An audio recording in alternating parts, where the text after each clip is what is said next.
पास किया with in 20 minutes के दरमियान में, और किसी को बात करने का मौका नहीं मिला।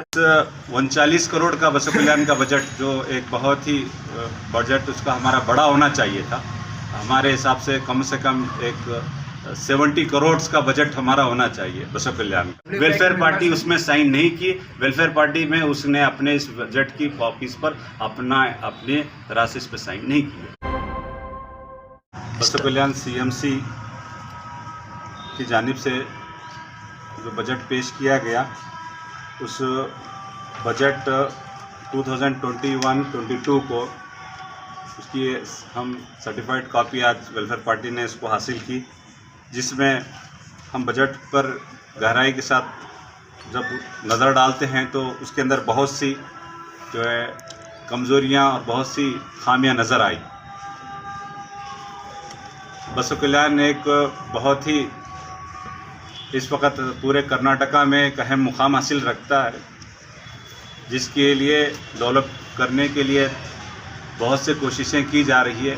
ऐसे में सीएमसी बसों कल्याण का डेवलपमेंट पर नज़र ना रखना और बजट को डेवलपमेंट के बजाय बजट को ऐसे कामों में इस्तेमाल करना जो डेवलपमेंट के बजाय वो सिर्फ़ और सिर्फ ब्यूरोक्रेसी के लिए, उसको बहुत बड़ा जो है बेनिफिट उसमें इस बजट में मुझे नज़र आ रहा है।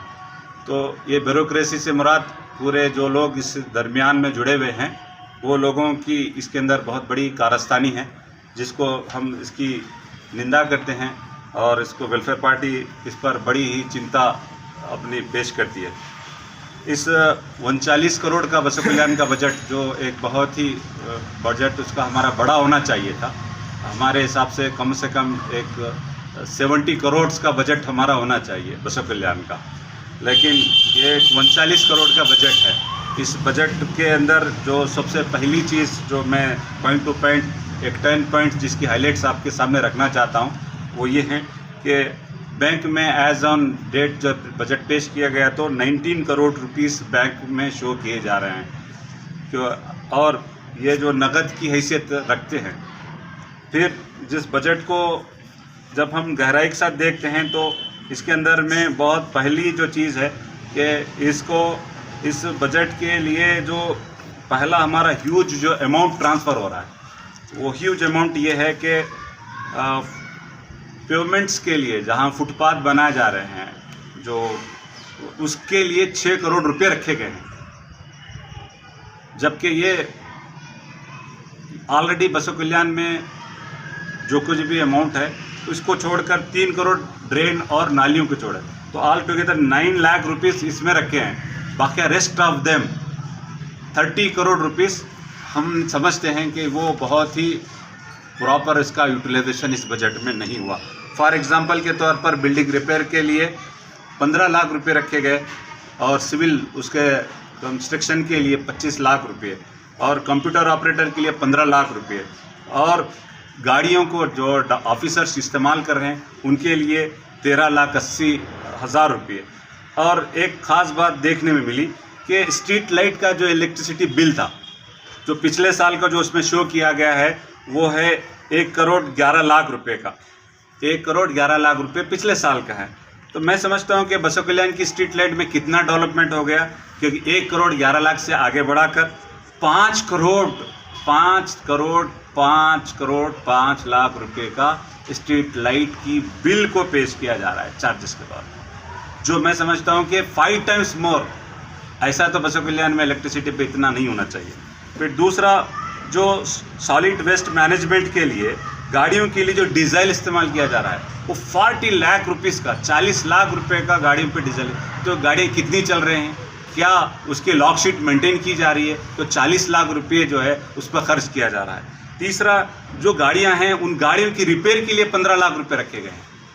फिर इलेक्ट्रिसिटी के जो दूसरा जो हमारा जो इलेक्ट्रिसिटी का डिपार्टमेंट है, जो हमारा वाटर के लिए इस्तेमाल होता है, वाटर सप्लाई के लिए, वो भी 1 करोड़ 11 लाख रुपए था। इसको भी 5 टाइम बढ़ाकर इसको भी 5 करोड़ किया गया। उधर 5 इधर 5, 10 करोड़ रुपए तो सीधे सीधे इलेक्ट्रिसिटी को यहाँ से डाइवर्ट किए गए। फिर जो ओल्ड बिल्डिंग और न्यू बिल्डिंग के लिए 50 लाख रुपीस और 30 लाख रुपीस का प्रोजेक्ट रखा गया। क्या नया कोई बिल्डिंग बना रहे हो, क्या रखे हो? तो ये ऑलरेडी 50 और 30 मतलब 80 लाख रुपये सिर्फ बिल्डिंग के नाम पे ले जा रहे हैं। पिछले और उस तरह से मिलाएं तो 1.5 करोड़ रुपये खाली बिल्डिंग के नाम पे उठाए जा रहे हैं। फिर एक चीज़ जो लाइट व्हीकल्स के नाम पे फिर अलग से वो हेवी व्हीकल वेस्ट मैनेजमेंट के नाम पे अलग निकाल लिया गया। फिर इस बजट में जो शो किया जा रहा है वो हेवी व्हीकल्स के लिए 35 लाख रुपीज़ बताए जा रहे हैं और फिर लाइट व्हीकल्स के लिए 10 लाख रुपीज़ बताए जा रहे हैं। All together 55 lakh rupees again फिर जो है जो हमारे पास जो डेली हमारा वेस्ट कलेक्शन के लिए जो लगाया जा रहा है उसके लिए लगा दिए गए हैं। एक जो और अहम बात है कि हमारे इस फंड के दरमियान में माइनॉरिटीज़ के लिए बहुत ही कम बजट रखा गया है। जो 7.2 प्रोजेक्ट के तहत ये CST और के लिए तो उसमें माइनॉरिटीज़ का बजट बहुत कम किया गया है। तो ऐसे में ये जो बजट जो पूरा 39 करोड़ का जो बजट पेश किया गया इसके दरमियान में इसको फिर एक मर्तबा उसको रिव्यू होना चाहिए, इस पर डिस्कशन होना चाहिए और पूरा इसका डेवलपमेंट के प्लान के साथ होना चाहिए। जब कभी भी जितना भी हम जो टैक्स पेयर्स हैं जो प्रॉपर्टी टैक्स की शक्ल में और रजिस्ट्रेशन के नाम पर जो कुछ भी अमाउंट हमारा ये जो जा रहा है तो यहाँ हम देख रहे हैं कि 24/7 के तौर पर 24 घंटे पानी की बात कही गई, लेकिन आज पूरे शहर भर में 1 घंटा 2 घंटे से ज़्यादा कहीं भी पानी रेगुलर सप्लाई नहीं है। तो फिर इलेक्ट्रिसिटी का बजट इतना कैसे उसको प्रपोज किया गया। मैं जानता हूँ कि ये बजट है, ये कोई फाइनल शक्ल नहीं है, लेकिन ये रिव्यू करने का ये राइट्स रखता है। तो हमारे काउंसलर्स को आगे आना चाहिए कि एक 20 मिनट में 39 करोड़ का बजट आप पास कर देते हैं तो ये हमारे लिए बहुत दुख की बात है।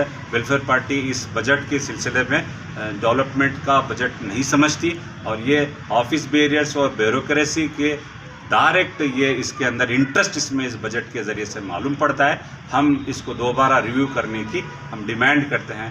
मैं 2 बातें आपके ज़रिए से जो रखा हूँ, मैं अवाम से अपील करता हूँ कि ऐसे में जिन नुमाइंदों को आपने नुमाइंदा बनाकर डेवलपमेंट के लिए भेजे हैं तो ऐसे सिल्ली और इररिलेवेंट चीज़ों पर डिस्कशन कर मीटिंग्स के अपने वक्त बर्बाद कर रहे हैं। कई घंटों दिन भर बजट की मीटिंगें चलती रही, लेकिन बजट एक मरतबा पोस्टपोन हुआ, लेकिन दूसरी मरतबा हम समझ रहे थे कि उस पर सैर हासिल गुफ्तगू करके सही तरह से उसको अरेंज करेंगे। लेकिन इस काउंसिल के मेंबरों में किसी भी नहीं, बहुत से जो लोग इंटरेस्टेड थे जो हमेशा अपने आप को पेश रखने वाले थे वो लोग भी इस मीटिंग में गैर हाजिर नज़र आए। तो मुझे इस पर बड़ी चिंता और बड़ा खेद हुआ और बसो कल्याण के डेवलपमेंट का ख्वाब जो अभी भी अधूरा नज़र आता है। मैं आपके द्वारा अवाम से अपील करता हूं कि अवाम के नुमाइंदों को, जिन लोगों को आपने चुन के भेजा है और जो डिपार्टमेंट में जो लोग काम कर रहे हैं, इस बजट के प्रॉपर इस्तेमाल के लिए वो अपने आप को फिक्रमंद रखें और आगे बढ़ाएं। Thank you. क्या है कि ये जो बजट पेश किया गया है डेवलपमेंट के लिए बल्कि रिपेयर एंड मेंटेनेंस के लिए इस्तेमाल किया जा रहा है। मैंने बजट्स की जितनी चीज़ें थी मैंने हेड वाइज जो जो अहम पॉइंट्स थे आपको रखा। तो तकरीबन आपको ऐसे 15 करोड़ रुपए का ऐसा बजट है जो जिसके ज़रिए से हम उसको रिव्यू करना चाहिए। बाकिया जो अमाउंट है सैलरीज और दूसरे जो परमानेंट जो वेजेस हमारे जो एक्सपेंसेस हैं वो तो होते रहेंगे, लेकिन 15 करोड़ अमाउंट को हम सही तरह से इसको इस्तेमाल कर सकते थे। जब भी बजट पेश किया जाता है तमाम जितने भी मेंबर्स हैं सभी के इस पर साइन होती है। तो जहाँ तक एक WPIP का मेंबर है जो CMC में, तो उन्होंने भी साइन किया है। तो फिर आप इसका ऑब्जेक्शन किस तरह से कर सकते हैं? नहीं, आप उससे पहले रिव्यू नहीं देखे आप? मैं वेलफेयर पार्टी की कैंडिडेट, वेलफेयर पार्टी की उम्मीदवार शाहिदा बानो कुरैशी जो उस वक्त इस मीटिंग में बनफ्स नफीस शरीक रहे और ये पूरे ऑब्जेक्शंस ये मीटिंग में लेकर वहाँ पहुँची हुई थी, लेकिन इस तरह से हरी भरी में वितिन 20 मिनट, उनके ख्वाब ख्याल में भी नहीं, 20 मिनट में जिस तरह से हाई कोर्ट में जिस तरह से वितिन फ्रैक्शन ऑफ सेकंड जैसा बिल जो है केस को सटर असाइड कर देते थे, इसी तरह से इस मीटिंग में पास किया वितिन 20 मिनट्स के दरमियान में, और किसी को बात करने का मौका नहीं मिला। वेलफेयर पार्टी उसमें साइन नहीं की। वेलफेयर पार्टी में उसने अपने इस बजट की कॉपीज पर अपनी तरह से इस पर साइन नहीं किया। 7.25 स्कीम में माइनॉरिटी के लिए कितना बजट दिया है? माइनॉरिटी के लिए जो बजट 7.25 में रखा गया था, पहले वाले इसमें 7,36,000 रुपये रखे गए थे, इसको बढ़ाकर जो है 14,13,000 किए गए। बस इतना ही एक अमेंडमेंट के साथ ये चीज़ पास हुई। 14 लाख रुपये कोई बहुत बड़ा बजट इसमें मेरे हिसाब से नहीं समझता। मुंजिमला ये जो बजट है, ये जो बताया मैंने कि ये बहुत ज़्यादा इसको दोबारा इसको रिव्यू करने का राइट है। काउंसिल को इस बात का राइट हासिल है कि मतलब वंस इसको अप्रूव हो गया, it is not a higher and final authority. ये दोबारा इसको रिव्यू होना चाहिए। इस पर मैं चाहता हूँ कि इसको दोबारा गौर करके जो ऐसे जो वेस्ट जो बजट्स की जो हेड्स हैं उसको रीशफल करके बसों कल्याण के डेवलपमेंट में इसको ज़्यादा से ज़्यादा लगाएंगे, मैं ऐसी उम्मीद रखता हूं। और काउंसिल को एक बसों कल्याण की पूरे एक कर्नाटका की एक टॉप काउंसिल में कन्वर्ट करने का एक देखने का ख्वाब जो है वेलफेयर पार्टी का है। मैं इस मीटिंग के ज़रिए से इस प्रेस के द्वारा जो आपको सामने रखा ताकि ये हम पूरा एडमिनिस्ट्रेशन इस पर तवज्जो दे और डिस्ट्रिक्ट एडमिनिस्ट्रेशन भी इस पर तवज्जो देगा, मैं उम्मीद रखता हूँ। जो डेवलपमेंट वर्क चल रहा है ये किस बजट से चल रहा है? बसों कल्याण में जो कुछ डेवलपमेंट का जो बजट काम नज़र आ रहा है वो या तो कल्याण कर्नाटका डेवलपमेंट बोर्ड की जानिब से आने वाले बजट से हो रहा है या नहीं तो फिर जो 15 फाइनेंस से जो बजट आया उसी के एलोकेशन के साथ हो रहा है। बसों कल्याण जो CMC का जो रेवेन्यू आ रहा है उसका डेवलपमेंट का कोई भी कहीं भी कोई बड़ा प्रोजेक्ट इसमें नज़र नहीं आता।